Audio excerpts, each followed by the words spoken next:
is. I go around the world and I ask blacks in various countries. I say, two people stand up any place in the room. I'll give you $1,000 if you can tell me what racism is. I've never ever had one that knew what racism was. Never had one. I said, what is racism? He said, well, it's bigotry. It's hatred. It's not getting along with people. It's bias. It's discrimination. All that wrong, wrong, wrong, wrong. Racism has nothing to do with getting along with people and liking people. Racism is a competitive relationship between groups of people who are competing for the ownership and control of resources, wealth, and power. That's what racism is. Racism never existed on the earth until the 1500s, when all of a sudden 9 European nations decided to use black labor, black bodies, and black wealth out of Africa to get in a race.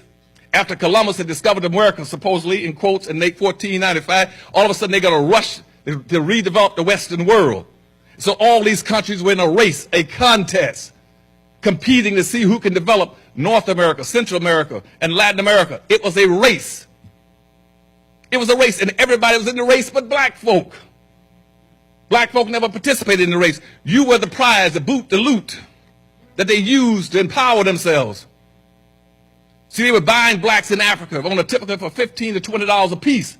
And they established a thing called a profit margin, 15% return on investment, 1,500% return. So they were selling for $400 and $500. They got into the United States and to other countries.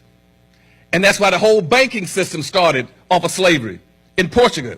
Again, and the whole system of capitalism started off of black slavery. Before that was mercantilism. The whole concept that you all are playing in with promotions and what's called marketing development came out of black slavery. And it was designed not for you to profit, but for others to profit. Everybody was profiting initially except you, and it has not changed. And so when I look at your program, and it says that you are marketing developers. Marketing developers. I would say marketing means going into any environment, a site, a geographical area, and promoting a product or a service or a good to get an equal value for it. You're marketing. But it also stipulates in there that to be a marketer, you must have a market. So I ask black folk, where are your markets? Where are your markets? Where is the black market? And they said, well, Dr. Ellis, we got a black market. Where is it? They said, well, it's all over the United States. And that's how much you get. Well, we got a $650 billion black market. And that's a lot of money. Wrong, it's not. It is not a lot of money. It's only a lot of money when it's aggregated. Scattered through the integration process, your money is nothing. It is chump change. Because we don't plan to have power. That's why we continue to integrate and scatter our money. And then brag about how much money we got. And then we come up with magazines and research to tell everybody where to go get our money and how to get it. Nobody else is that foolish but us. You got to have a license to be that stupid to do those kind of games. You don't tell people how to come into your market and how to sell to your people and take your money and your economy out. That's called a capital drain. When I was assistant secretary in commerce, I took trade missions around the world. Nobody would allow that to happen in their country. We would not let the Japanese come over here and do dumpings, dump their automobiles in Norfolk and in Jacksonville, Florida. That's called dumping, which means you come over and take the wealth out of our nation and doesn't take anything back to Japan. When they come over and dump their steel from Korea, we had a balance of trade policy, so you can't do this. Everybody has a balance of trade policy except black folk.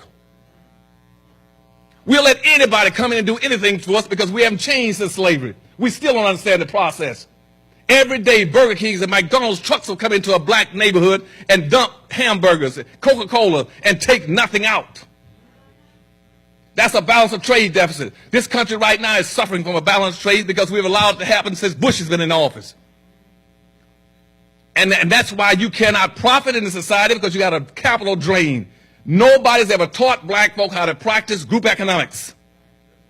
Your money is supposed to stay in your own country or in your own community and with your own hands and your own people and bounce at least 8 to 12 times.